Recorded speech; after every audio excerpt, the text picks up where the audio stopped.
about reducing machine setup and changeover time. So to understand this, we're gonna mention on some concepts for you to understand this. First, we got reducing machine setup times in any manufacturing settings. Now, the main goal of this is to reduce machine downtime. Reducing this setup will boost your company's capacity and will increase manufacturing flexibility and help increase overall output. Now, as simple as this, if your machine is not working, you are not getting money. So, what's setup time now?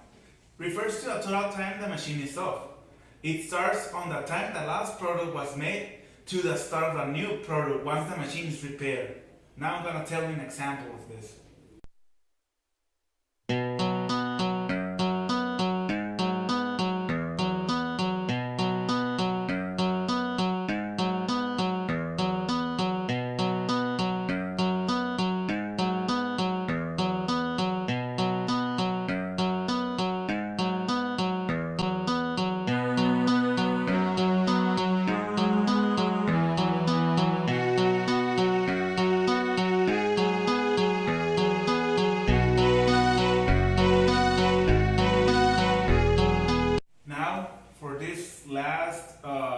Meaning we have what is SMED. SMED is single minute change of die. Okay, now this idea or this word was created by Dr. Changeover. This dude, this Asian guy, helped evolve Toyota's production system. But what is it SMED? So the SMED system is a simple yet powerful process. Changeover the main idea of this is to use the scientific thinking. With this term, it means he means that one needs to keep an open mind and personally watch a process to learn what is happening. What are typical setup steps? These are the basic steps for a setup process. Preparation, gathering tools and materials. For example, searching for misplaced or lost tools. The next step is exchanging or removing old part tools. Example, removal of previous tooling and mounting. The next step is positioning, repositioning, settings and calibration. Example, loading materials into position and calibrating tools. The next step is gauging, trial runs and making adjustments. Example, additional measurements until settings are correct. What are the benefits of reducing setup times? Shorter lead time, increased capacity, better quality or more consistent processes, lower manufacturing costs, improved cash flow, less inventory, increased flexibility, better workforce utilization, less process variability. What are the key steps for reducing setup times? Number 1, begin with management support or commitment. Number 2, identify and select a process improvement team. Number 3, converting internal steps to external steps. 4, reduce remaining internal work.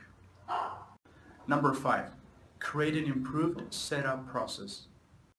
Number 6, the ultimate goal, abolish the setup.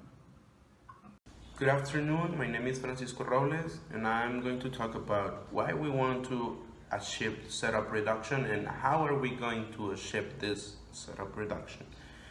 So we want to achieve this because it implies a lot of benefits for our processes and for our company, for instance. So I'm going to start to talk about these benefits. So the first one is that we have less adjustments and errors in our process. The next one is that we improve our customer service levels. We also have fewer shortage and stock outs because our process is well planned and we always have everything well planned, so we don't run out of material, out of people or machines, because everything is well prepared. The next one is that we improve the cash flow of the company for the same, because we never run out of material. We always have our products and our selling because our process is running well. The next one is that we increase the scheduling, flexibility, and capacity of the process. We also reduce the material waste, and we increase our process capacity. Now we're going to talk about how to achieve this setup reduction. In order to achieve this setup reduction, we have to go through some critical success factors. So, if these critical factors are working well, we are achieving setup reduction. So, this is the most important factors we are going to talk about them. So, the first one is the elimination of wastes. When we are eliminating wastes, we are achieving setup reduction. We also have to produce in smaller lot sizes.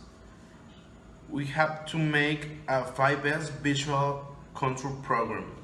We're going to talk about this 5S visual control program in this video, but later. We also have to have a good teamwork. We have to have a well prepared team in our process. We have to make simple job charges for our operators.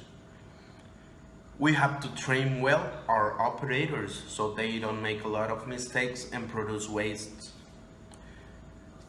We always have to focus on the equipment uptime. And last, we have to increase flexibility in equipment processes and people. Well, I am going to talk about implementation of roadmap for setup reduction. In today's hyper-speed economy, time is money.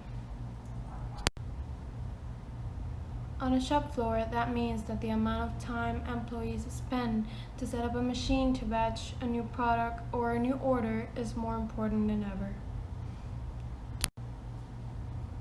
Wasted minutes and hours over the course of months and years can take a big bite out of corporate profits.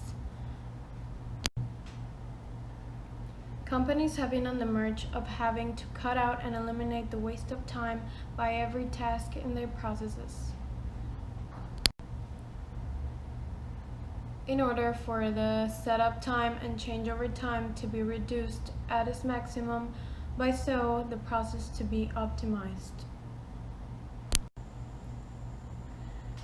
The path companies use to get to this result is a series of steps that may vary depending on each company, but they are very general and are the following. The first one is the implementation of success. Observe and document the current setup line and process. This means that first you have to analyze the process in order to optimize it. You have to organize every task and see if there's any waste of time you can eliminate. Number 2 is identify and standardize the new setup procedure. The number 3 is eliminate or improve each task. Number 4 is externalize all possible tasks and streamline internal ones. We already heard about different tools to use in order to complete or reduce the setup time. But we're gonna tackle an extra one. It's the 6-step approach for setup reduction. The first step is to analyze the current step process. In this case, you need to identify all the steps in this process. Then you need to separate them by external and internal activities. External activities are the ones that you can find on the second phase, not as important as the internal activities, the ones that we must finish them and we must change them as fast. The next one is to convert as many possible internal activities to external activities. Why? Because we need to change the capacity, we need to change the priority of these activities a little bit lower. Then we must optimize the internal activities first. Why? Because those ones are what give us money as fast as. This gives you the opportunity to concentrate on the money itself, the adding value activities. Once you finish that, you can optimize the external activities, which will help you to reduce the setup time.